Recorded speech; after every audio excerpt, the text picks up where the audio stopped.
Haley show. And, I think in my years of podcast, radio, and television, I always have the most interesting guests. And my guest today is Craig Calafati. And, he's going to talk about specifically, he is the executive VP and director of lending for Arkansas Capital Corporation. Craig, thanks for stopping by. And I appreciate you coming on the show today. Yeah, thank you for having me. I appreciate it. All right, tell me about Arkansas Capital Corporation. Okay, well, Arkansas Capital is a nonprofit certified development company, certified uh, community development lender. We've been around since 1957. We do a number of different things. I'm in charge of the lending, primarily SBA, USDA lending. We also do new market tax credits. We have an EB5 regional hub that directs foreign investments into jobs and into projects in the United States that create a lot of jobs. But like I said, primarily I run the lending part, and we are an SBA USDA lender, and we've been doing it for a long time. We focus primarily on rural areas and underserved communities. All right, what is the difference between a traditional bank loan and an SBA loan? Well, to start and just to clear up a couple misconceptions, the SBA doesn't lend money. The SBA merely provides guarantees to lenders so that they are more inclined to give loans.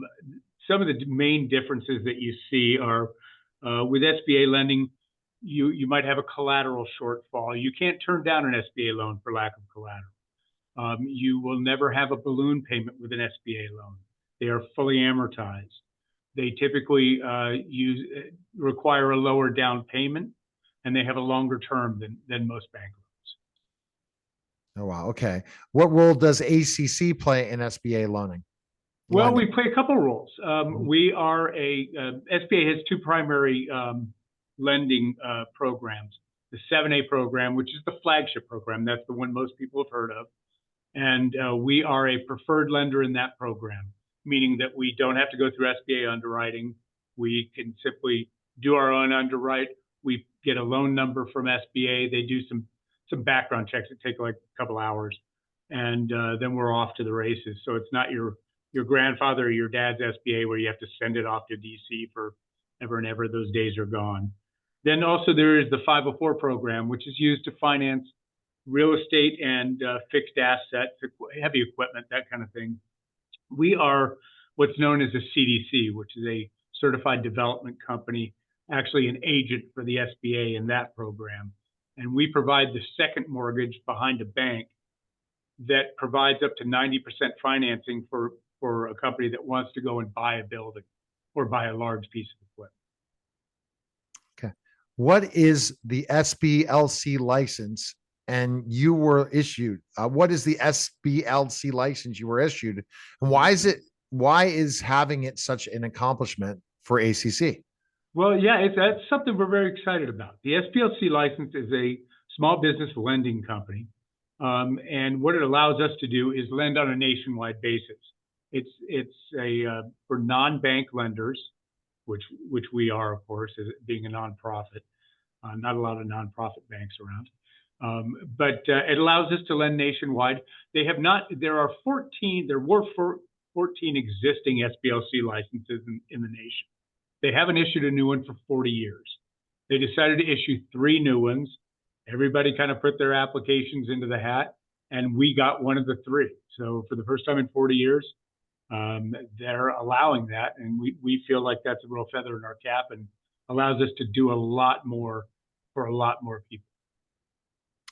On the SBLC license beyond Arkansas, what other states are operating in that entrepreneurs can come to you for lending? Okay, well, as I said, it allows us to go nationwide, but we're not going to do that right off the bat. We're going to start off with our surrounding states. It would be Texas, Missouri, Tennessee, Mississippi, Louisiana, and then kind of stay in the South, Georgia, Florida, on a case-by-case basis.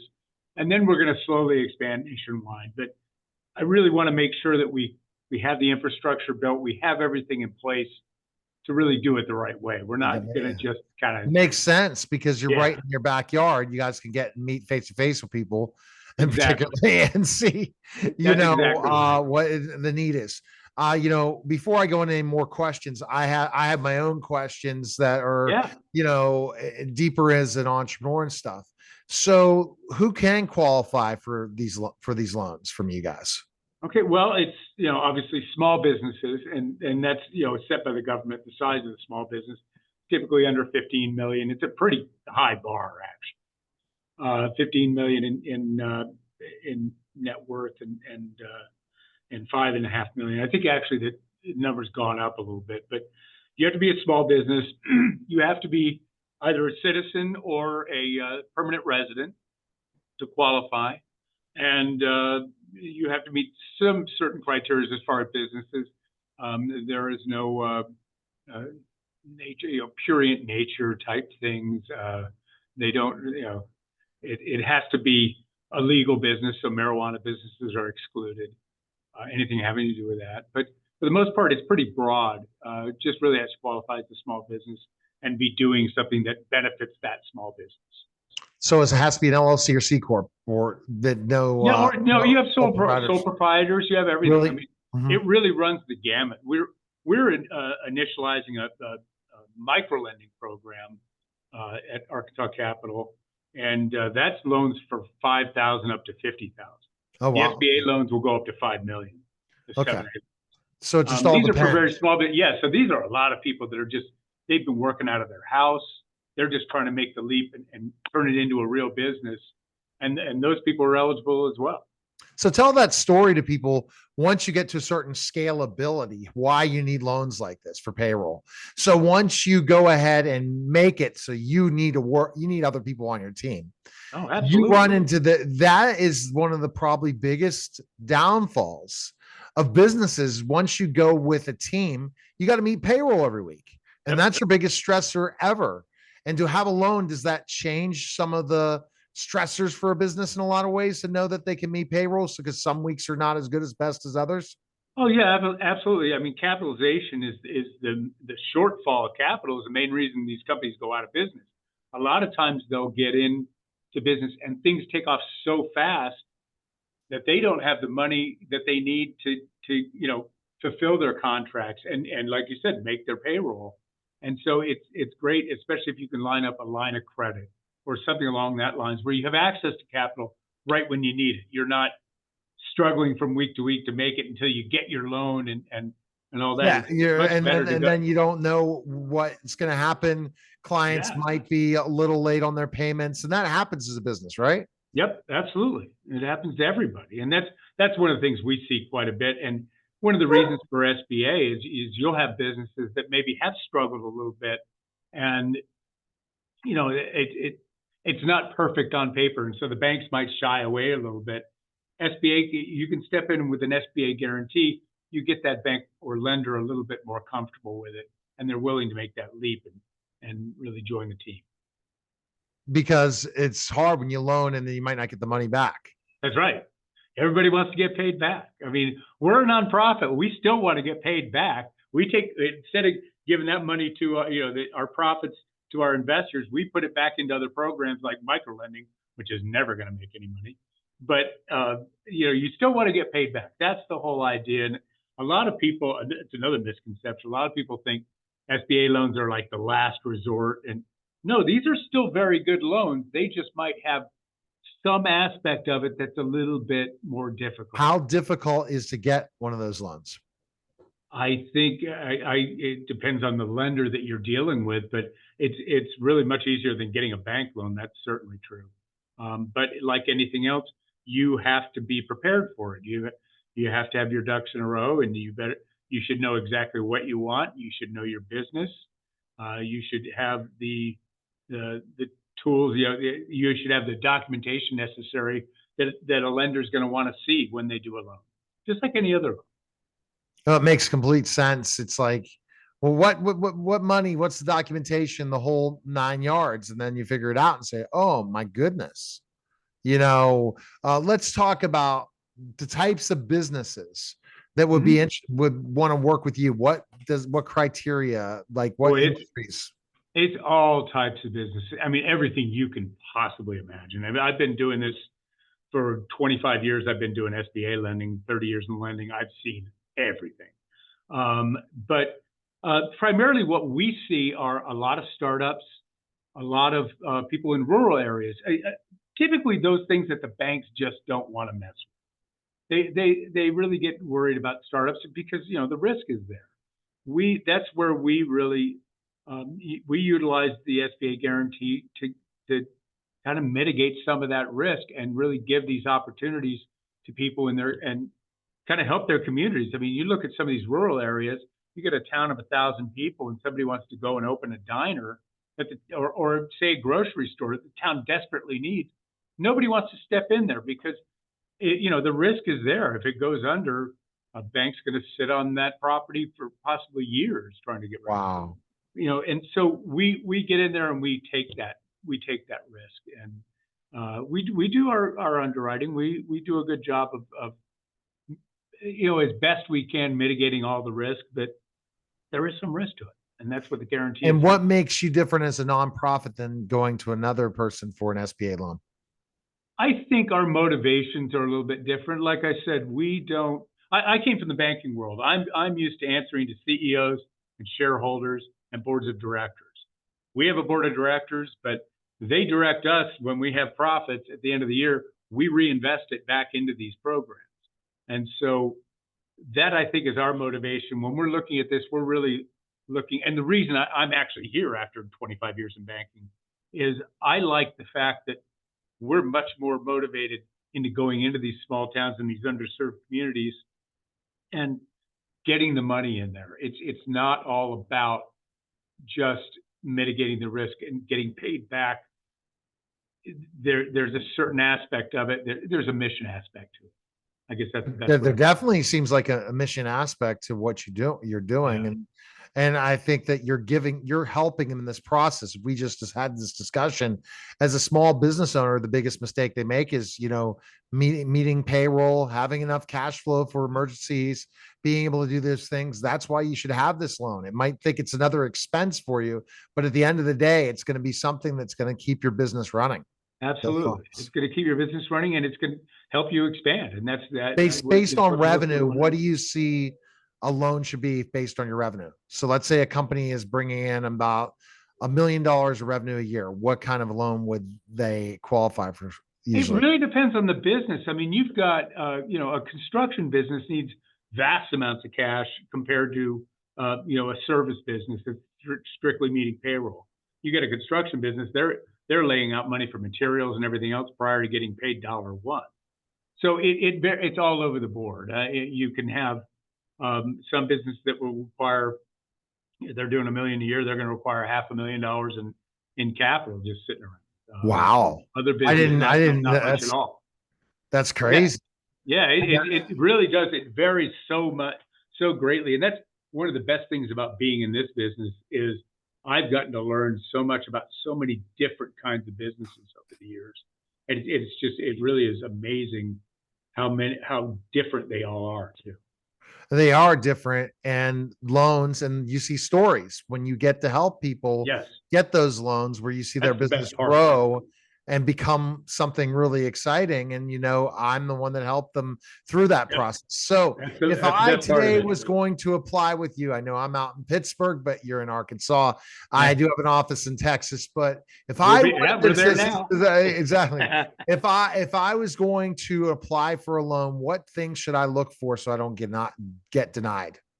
Well, the first thing you want to know is we want to know is what, and you need to know is what your business. You need to know your business, and I say that you think, well, that's obvious, but it's amazing how many people haven't really thought the whole thing through. But secondly, you need to know what you want and why you need it. The worst thing, I get this response a lot. I'll say, what exactly are you looking for? They'll say, well, how much can I get? That's not the right answer. You got to tell me. No, you're not paying. You're not doing it to pay yourself. No, that's right. That's exactly right. Right.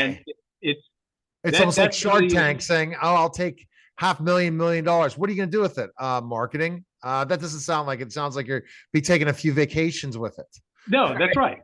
Yeah, and so that's really it. And then have access to your documentation. You're going to need tax returns. You're going to need, if you're looking to expand into something, you're going to need projections. You're going to need those things. Have those ready to go, and don't be surprised when we ask for them, because everybody's going to ask for them. Another misnomer about the SBA program is people think, oh, the paperwork's just horrendous. It's really no different than any other loan. Any lender is going to want to know, what have you been doing in the past? What are you going to do in the future? How are you going to pay me back? That Is kind of that thing. almost like a business plan you need to have Yep, written? you need a business plan is very important for startups, especially because we want to know not only what you plan on doing, but do you know what you plan on doing? And Do you that's have a where good a lot of understanding? people need to understand. And this is Yeah. something I can educate them on is AI can really help you Yes. put together and construct a good business plan that would have taken you a long time. Now, I'm not saying Yep. you tweak it, you don't trust AI, but Right. ultimately, if you feed in the ideas and the plan you Yep. want, AI is going to write your business plan, which would have taken you months to develop, Yes. or hiring an outside service. Not saying that's too bad that outside service can't write business plans anymore, but it's better Right. for the business owner to write the business plan, isn't it? And No. to Yeah. see it Absolutely. firsthand and to hear what AI says and maybe a SWOT analysis, then you go in and say the specific things. Yep. Like, when I look at, people are saying, I got to go raise capital. Maybe just a loan might be the better thing. Then you're not going to be owned by that person that gets a percent of your business for just taking a percent of your company or taking shares of your company. That's why having a conversation with somebody like you is very, very important. Once these things come into place, is it easier with your program to through the underwriting process to give other types of things, as long as you're going to show that you're going to be able to pay that money back? I'm not sure. Like, I mean, like, just there's might be situations where you might have not filed taxes one year, that you're still waiting on that, but you have the full list of what you made in revenue and documentation of that revenue and where it's come from and all that Oh stuff. yeah, Yeah, and you're just still in the process of filing taxes to absolutely. extension, all those things. Yeah, no, that happens all the time. As long as you're in compliance with the government. I mean, obviously, I it's see. it's a guarantee. It's a government guaranteed program. You better pay taxes. They want you to be current on your taxes. Yeah, but I'll tell you what, we do a lot of lending to companies that maybe did get behind in their taxes and they're on a plan. As long as they're current on their plan with the IRS, they're eligible. But we document that they're current. What are the rates right now for loans? What are you Most of them are based on the prime rate. You can find variable and fixed. Typically, you're going to see anywhere from 1 point over prime to 2 3/4 over prime. Really depends on the type of business, and if it's a startup. The higher the risk, obviously, the higher the rate. Okay. But it beats that's the thing. SBA loans aren't necessarily cheap loans. Where you save the money with an SBA loan is typically in the down payment. Where I can do 90% financing on a startup business, a bank is going to require 20 or 30% down minimum. That's where you're going to save your money. We want you to hold on to your cash. We want you to have that cash to operate. And so that's how we structure our loans. And we try to leave as much of that in your pocket. I'm not going to get political with you, but I had a conversation with Linda McMahon. That Linda again ran the SBA, during the Trump administration. We had a really good. She's been on my show before, but she talked about the particulars of whoever's going to become president, how important it's going to be to really open up even the regulations now compared for SBA loans moving forward. That's going to happen probably. I'm sure it's going to have to happen because small businesses are going to become more and more important to get this economy back rolling. That's for sure. And it's already begun. That whole process has already begun. It started slowly under Linda, and then it's gained momentum, and they really are opening up a lot of the programs. Okay, fantastic. Best place people can find information on you. It's just very, very intriguing. It's another way. So you're looking at specifically the people that you want to contact, your Texas Arkansas, all and across the South. all Think of the across the South. SEC. We'll go wherever the SEC is. Okay. All right. Best place to go. Yeah, www.arcapital.com is our website. On there, you'll learn all about the different programs that we have, as well as we have an online application that's not like a lot of online apps where it's just an inquiry. This is actually the application. You go in there, I get an email as soon as you start it, and you can be off and running today if you wanted to. All right. And then we're also on Facebook and LinkedIn like everybody else. And we would love to talk to anybody that really needs help. Thank you again, Craig. Appreciate it, sir. Thank you very much. I appreciate it. You're listening and watching the Neil Haley Show, and we'll be back in just a moment.